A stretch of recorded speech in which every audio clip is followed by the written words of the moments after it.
Il y a longtemps que j'avais envie de venir ici, mais c'était pas dans mon programme aujourd'hui. Simplement, il y a le monde contemporain, il y a évidemment tout ce bruit, ces angoisses, ça continue, mais il n'y aurait pas ce projet si c'était pas ça. Et puis, tu fais la route, il y a des camions, il y a des rocades, il y a des trucs chiants, tu arrives. Alors, je sais bien ce que je veux faire, dans un petit coin de forêt, pas très loin, lire le texte de Couillatrix, le prologue du quart-livre, le bûcheron dans la forêt. Mais avant, j'ai besoin de dire pourquoi je fais ce projet, et cette idée de qu'est-ce qu'on cherche à l'intérieur de soi-même. Est-ce qu'on quitte le présent? Est-ce qu'aller vers le XVIe siècle? Non, aller vers le XVIe siècle, c'est parce que toutes les mêmes tensions sont là, rassemblées en points d'intensité. Et c'est un lieu que j'avais repéré là sur les cartes.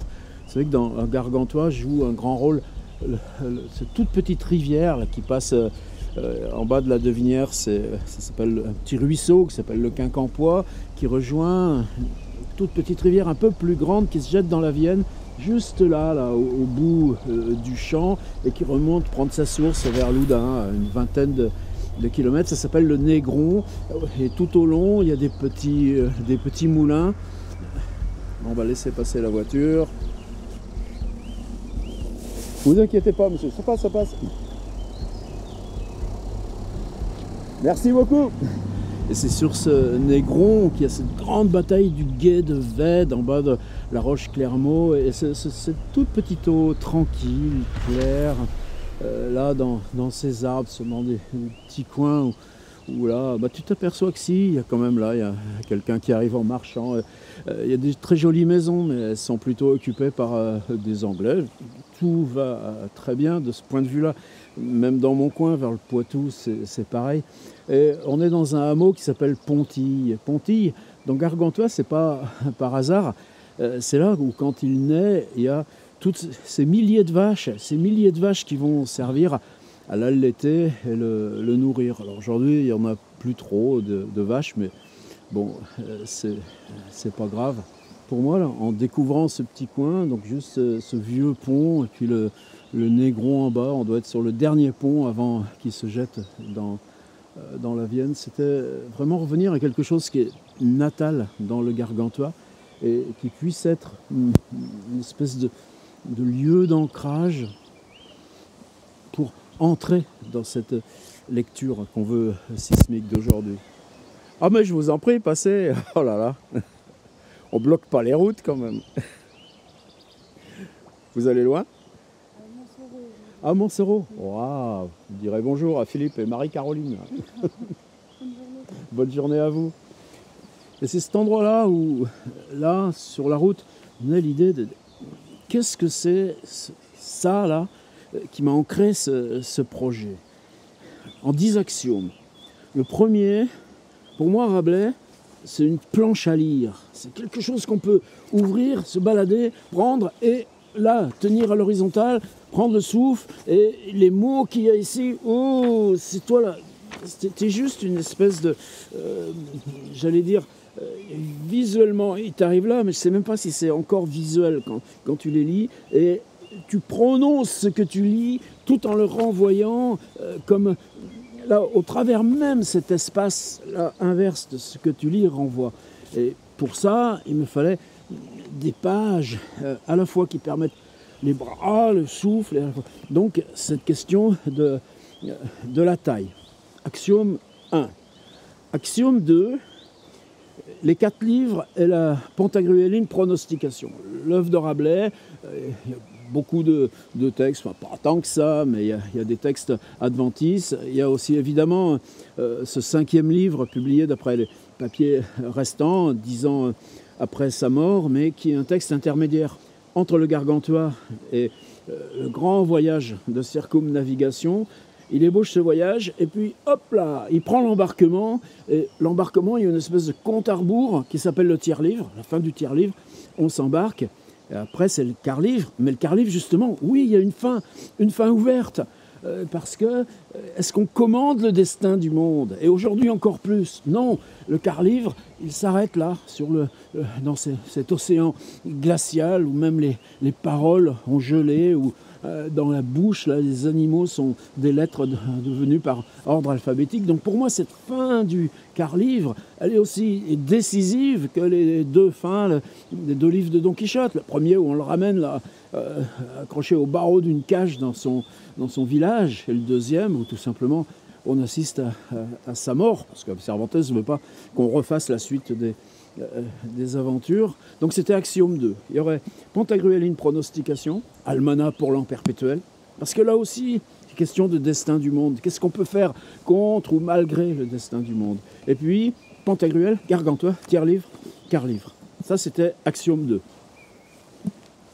Axiome 3, je voulais quelque chose de pesant et solide. Bon, pesant, n'exagérons pas, il est léger quand même, mais solide. Vous voyez, celui-ci, ça fait plus de 6 semaines que je l'ai. Je l'ai tout le temps là, je lu sous la pluie, je lis dans le vent, je gribouille dessus parce qu'il y a des indications pour mes lectures. Bon, c'est l'exemplaire qui m'a servi aussi pour relecture coquille. Et puis, quand je me plante en lecture, qu'est-ce que je fais? Tu peux pas faire, normalement, hop, un petit clap. Non, là, tu as le truc à la main, alors qu'est-ce que je fais? Pom, je clappe sur le livre. Donc là, en 6 semaines, maintenant, je le sais. C'est ma première expérience de couverture cartonnée, avec le côté ancien du cartonné. Et bon, ça résiste. Le titre, je voulais que ce soit Rabelais, sans rien d'autre. Bah, je l'ai. Axiome 4. Ce qui est difficile dans Rabelais, c'est la présentation graphique. Si vous avez soi-disant du bilingue avec du pauvre français soi-disant moderne à côté, disons que tu as la version avec épices et puis tu as la version sans sel. Moi, c'est pas ça. Alors, on va laisser passer des vélos en balade. Allez-y, allez-y. Yes, yes. Enjoy. Le beau temps.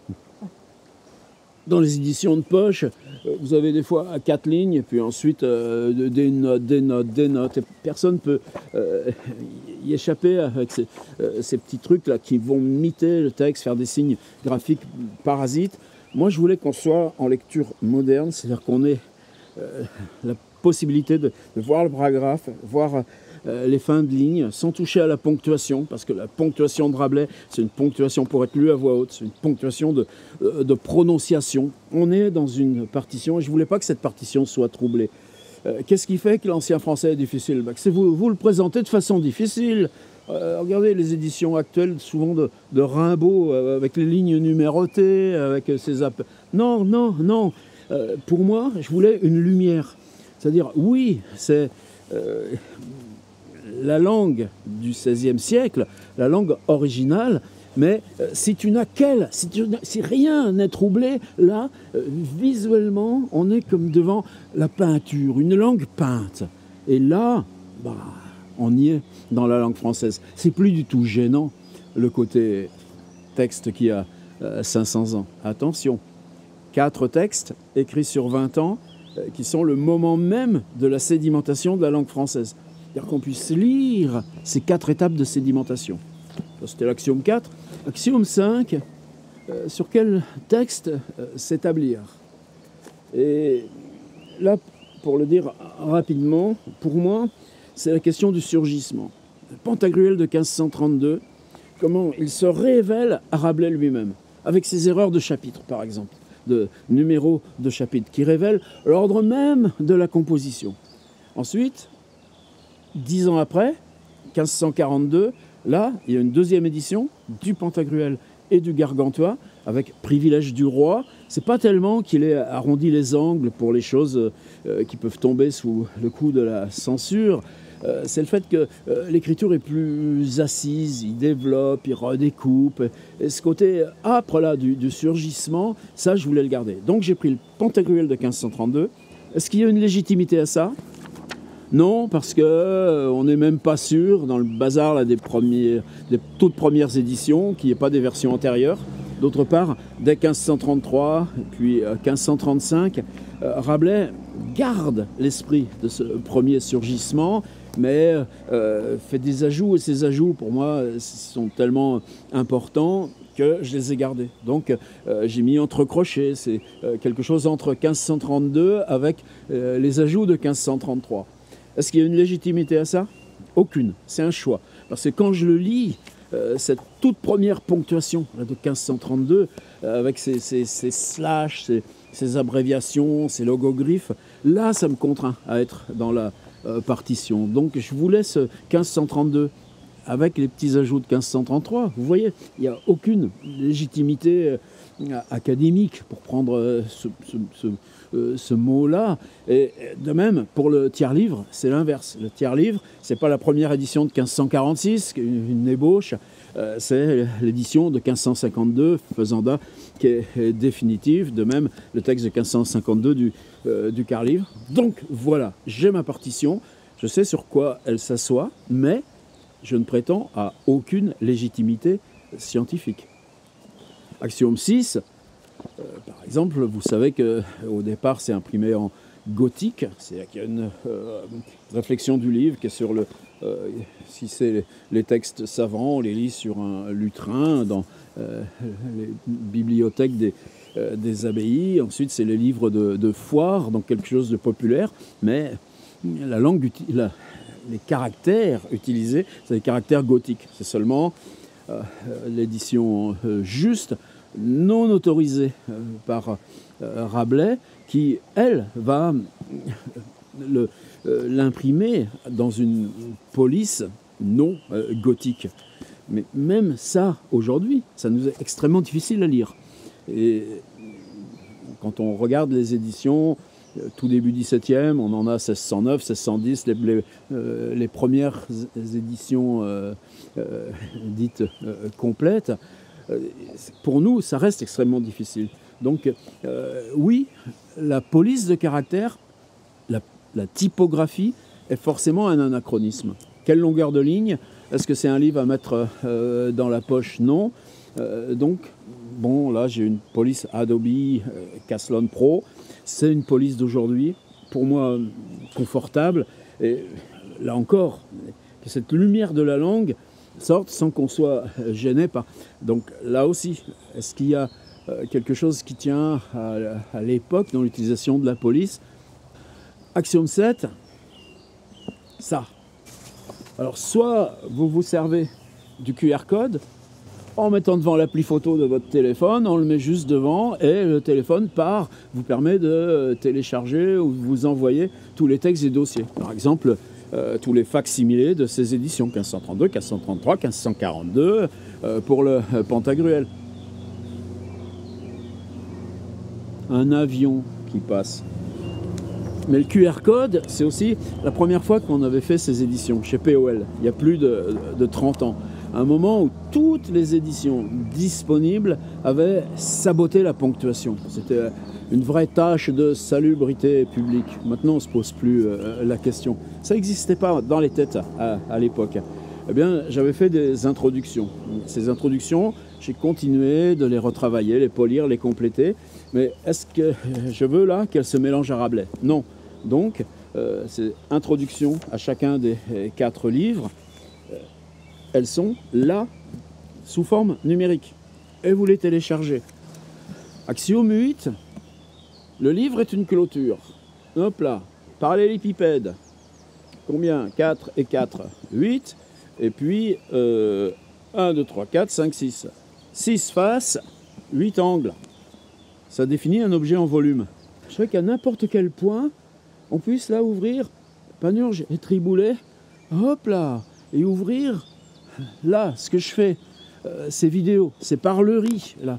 Et ces parleries, évidemment, tu ne peux pas les prendre. Bon, peut-être tu peux t'enfermer pendant un mois, écouter 100 heures de vidéos, et puis il y aura une version audio que je vais faire ensuite cet été, proprement, plus du tout avec les conditions comme ça, mais que le livre soit aussi... Il y ait du bruit, et ce bruit autour, ce soit ces versions avec du corps et avec de la voix. Et ça, mais on ouvre quelque chose que j'ai appelé logbook, où il y a la suite de ces vidéos par ordre chronologique, avec la date. Celle-ci, vendredi 18 mai 2023, 10 h du matin, à Pontille. Et puis ensuite, il y a une autre table qui sont justement la table de mes digressions, mes petites parleries. Ce sera le numéro 2 dans la table des matières.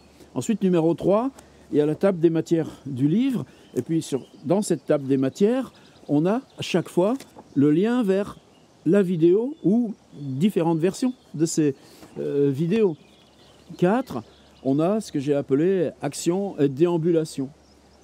On visite, on est à la Devinière, ben, je fais le tour du musée. Vous les avez suivis, ces déambulations. Ça, c'était pas prévu. Est-ce que je raconte des choses? Non, simplement, dans cette confrontation-là, au maintenant, qu'est-ce qu'on peut lire, nous? 5, moi, je vais avoir des vidéos sur la biographie, j'ai commencé, des vidéos sur des points d'explicitation de l'œuvre. Rabelais et le corps, Rabelais et le temps, Rabelais et la nuit, Rabelais et le ciel, Rabelais et la cruauté. Ça, c'est cet après-midi que je veux le faire. C'est pour ça que je suis venu là aujourd'hui. Et je pense que c'est pour ça que ce matin, il me fallait un temps d'ancrage. Et puis, j'ai aussi une autre table des matières sur des journaux photographiques. Ça, là, toute la journée, je me dis, tiens, tu as été là, fais la photo. C'est ça l'esprit. Axiome, je ne sais plus trop où j'en suis. Allez, on va essayer d'aller 8, 9, 10. Mais justement, comment vous vous déplacez dans vos éditions de Rabelais? Vous prenez 4 poches, ou alors vous avez 3 poches de Pantagruel, 2 poches du tiers-livre, ou alors vous avez le Gargantua, oui, il y a longtemps que vous l'avez chez vous, mais le tiers-livre, vous ne l'avez jamais acheté, etc., etc.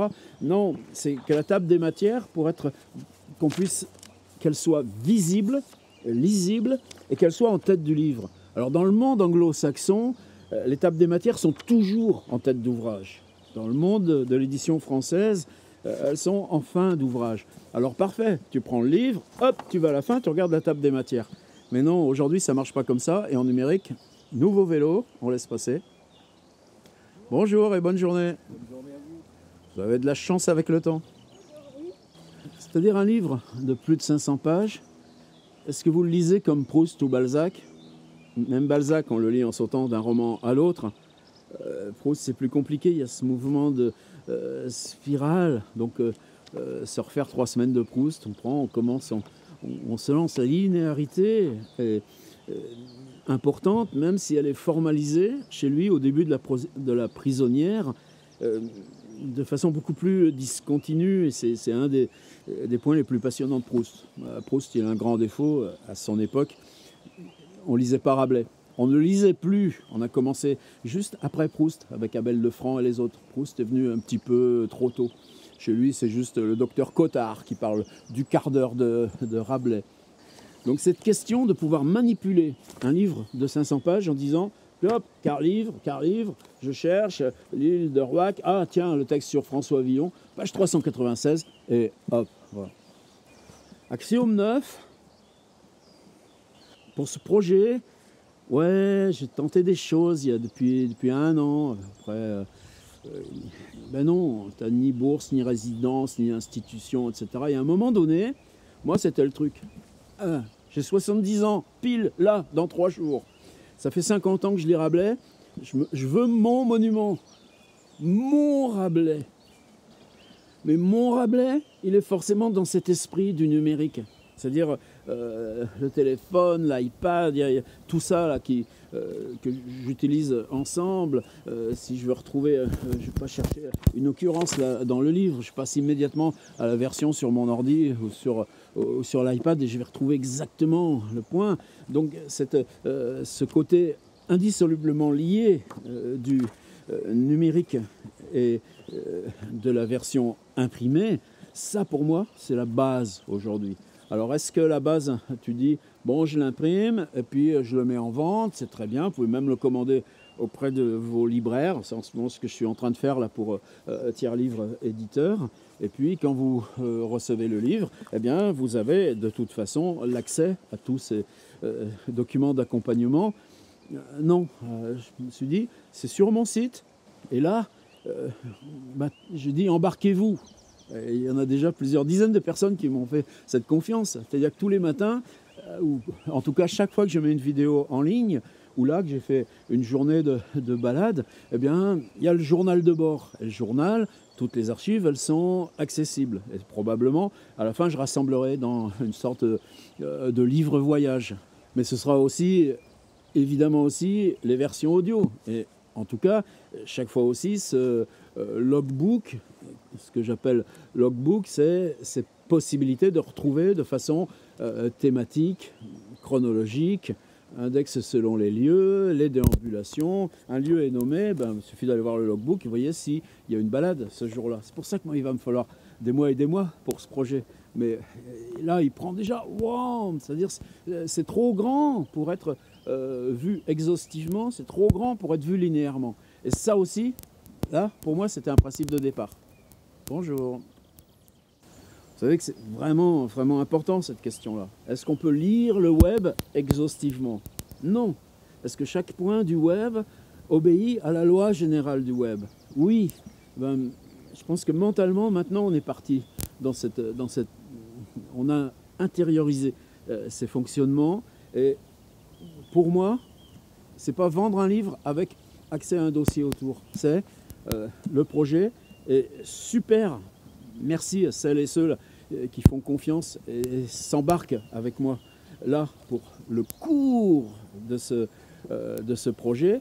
Mais même quand le projet arrivera à son asymptote, oui, il continuera de grandir. J'ai des voyages à faire, ne serait-ce que dans ma propre Vendée, là, Fontenay-le-Comte, l'Hermenot, Maïzet, tout ça, ça viendra s'ajouter, se compléter. Mais définitivement, c'est pas acheter le livre et avoir le supplément numérique, c'est dire j'entre dans ce monde que le livre concrétise et duquel il constitue le socle. Ça veut dire que est-ce que je le mets en vente ou pas, on verra plus tard. C'est pas important, je connais l'équation, c'est pas une équation commerciale simple parce que ça coûte à fabriquer, ça coûte aussi en port pour l'envoyer. Donc il y a cette équation, mais cette équation elle change si vous dites, là, à vous qui êtes là, on passe par le projet et à l'intérieur du projet il y a le numérique, les images, les vidéos, les audios et l'objet matériel. Axiome 9.